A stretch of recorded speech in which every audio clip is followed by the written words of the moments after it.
At the minute, I'm in Bali. I just moved to a different house and one that's more Ubud. And I wanted to make a video about how to make better proposals for software development deals, software development clients. Now, I make this in the context of running an agency. So I'm not talking about proposals that you make as a freelancer, but specifically about proposals that you might want to make as an agency. But even as a freelancer, I think a lot of these same principles apply.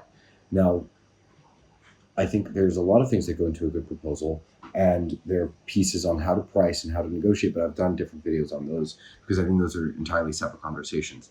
But I think one of the most neglected parts is the actual proposal itself is important because it is not about my proposals are largely non-technical. It's not about how you can tell them about the specific code that you're going to write and how specific you can be about the technologies you're going to use and how you're going to architect it in the best way possible.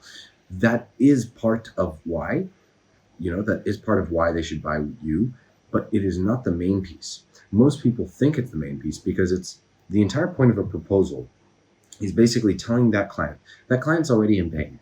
They know that they want to get from point A to point B where they have at point B, they have the thing developed, right? They have the software. Now, most people assume telling the client more about the road from point A to point B is what's going to sell them. The reality is there's hundreds of thousands, if not millions of people who can write the same code that you're going to write for them. The React code that I write is not special. Neither is yours, right? Neither is your TypeScript or your Java, whatever your stack is. You are like the reality is you I mean, obviously there's good code and there's bad code. And so you have to be producing better code, but that is not the only, there's still hundreds of thousands of other people who can write good code too. It is also about, or it is, I would say more so about trust. People buy from people that they trust. They're looking for somebody to fly their plane from point A to point B. And there's plenty of pilots with the piloting degree, right? There are plenty of engineers who can write the same code. The problem is it is trust that is important. And if you've ever hired people to develop things for you, you will know that it is a pain because a lot of the time they fail and they mess things up and they do the wrong things and they don't care and it's a complete disaster. I know this because I've hired full-time employees, I've hired freelancers, contractors, agencies. I've gone through it all. I've been a contractor, I've been a freelancer, right, type of thing. I've been an employee, I've been like part of a team, and I've run an agency as well, and I've had a little tech startup as well. So I've been through the kind of the rounds as far as hiring developers, and the biggest problem is it's trust. Right? Why should I buy from you? It is not because your code is better. It's because I know that you will communicate to me what is going on. And that is what your proposal has to illustrate. I was talking with a guy from DevLaunch, and he was saying how he wanted to make a really thorough scoping for some client. And that's how he was going to try and win them in the proposal and all that. And I told him, that is good. The principle is good. But do not make that the entire focus because that is not what people ultimately buy on. They buy on trust. And you create trust by in the proposal highlighting the way that you work. And for me, we have a couple values that I put in the pitch deck every single time, and I say this is what's important to us as a company. And one of those values is no bullshit. Like we are a no bullshit company. I am a no bullshit kind of guy, and I do not tolerate that from like my team internally, and it is the same way that I treat my clients, and I focus on over communication and whatever. And then the slide right after is no bullshit means actions speak louder than words. And in actions speaking louder than words, we then talk about the satisfaction guarantee, which is here's me putting my money where my mouth is. I'm telling you that I'm no bullshit, actions speak louder than words. And so the action that I'm taking is I'm offering a satisfaction guarantee. Within the first month, if you are not satisfied with the work, you can get a full refund. Now, I can't do that for the entire duration of the project because it creates too much risk in the company, and that is irresponsible. But within the first month, I'm willing to take on that risk. And to date, I have not had one client who has activated that guarantee. And that is an achievement that I'm proud of. But you have to that I think has been a really big unlock for me. For when I sit on a pitch, I am now really confident and comfortable about telling the prospect like about my philosophy because I live and work by it every day. it's incredibly underrated. Like the whole proposal part. If you want to sell a smaller service that's a couple hundred dollars, then maybe you can hop on a call and sell somebody on something, right? Even in the low thousands. But if you want to hop on a call and ask a company for 5 figures a month, you better come with something bigger. You have to show up having done more work, and that is what your proposal should be. Another thing is, I think you should, as much as possible, do not send people proposals. Make proposals as presentations, not paper documents. That's what I did at the start. So I've done the stupid things that I've learned. Like, do not make paper documents with a spec sheet and a price at the bottom, and you just send it over to the client and expect them to love it and just like drool all over it, because it looks terrible. It's a piece of work for them. Whereas now my proposals are like beautiful slide presentations, and I bring a client on a call and I take them through it. I don't take half an hour of their time. I take at most like 10 minutes. If they insist on doing it remotely, I will send them a Loom video of me walking them through the proposal. I do not send written proposals.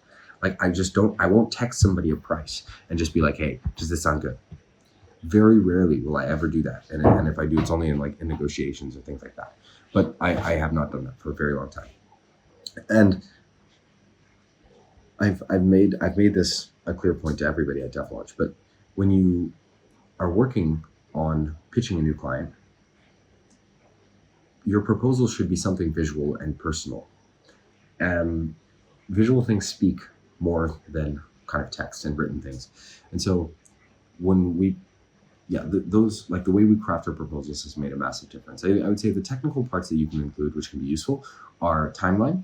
It's always a question that clients have. And maybe a little bit about architecture or focus. So for us, we typically do like 3 bullet points on what we see as the focus of this project. So for example, in this project, modularity, UI smoothness, and scalability are key focuses. And oftentimes these focuses are very common, right? So you'll see them across a couple of projects. But that is one thing that is project specific. And then another one is sometimes a timeline, like a Gantt chart, so they can see, okay, weeks 1 to 3, we're doing a design and scoping phase. Weeks 2 to 4, we're doing, skeleton setup, whatever. And that's something that some people like to see. And then we always put the budget at the end, and how to price is another conversation that I've had in another video. But how to make a proposal is all about showing people who you are in a slide presentation. Do not write them an essay about your life story, because they don't care. What they care is how does your life story informs how you act. They only care about that bit. What are the behaviors that you have which other companies don't have? I like Bali, but there's so many mosquitoes. I'm working outside at the minute, and there are so many fucking mosquitoes, man. They're driving me crazy. But anyway, I'm in a little bamboo villa, which is really nice, but it doesn't have a table inside, which kind of sucks. But anyway, all right, I'm getting distracted. Make your proposals visual. It's the best piece of advice I could give myself 2 years ago. Do not send people documents. Do not make a spec sheet. Talk to people about why they should trust you and how you act as a person. It is not who you are that they care about. It is how you act. What are the behaviors, right? And communication is a key point. Communication is the difference between a real professional and a random freelancer, right? We have communication really organized and things like that. It also, good proposals come when you have more to offer as well. But stop sending people, if you send people written documents and just expect them to sign and live happily ever after, it's not very great. People still will. My first deal was exactly like that. And then I had a negotiation in person, actually. If I recall, I made a proposal, sent it, and then we scheduled a meeting to discuss it in person. That was pretty bad. It was still closed. You can still make it work. But it is a lot harder, and it becomes a lot easier when you make better quality proposals. Clients are impressed. They really, really are. They when they see something like that, it's really refreshing because in this market, in the software development market, honestly, a lot of the stuff is just bad. It just really is. And yeah. Anyway, I'm gonna head. I'm gonna do some work because I got a call in about an hour. I've been pretty unfocused for the most part. Just not in the past couple of days. I'm just also enjoying Bali a little bit, but yeah, thinking about what video to make tomorrow. So anyway, for the time being, I'm just like here working, a little bit sweaty. Like I had to take my AirPods Max off because it's just too hot to wear them, which isn't really nice. But the advantage is it's really cheap, more than I remembered. Like the food and stuff is like $1 to $5 a meal. It's pretty good, but it's a weird place. Like you get a lot of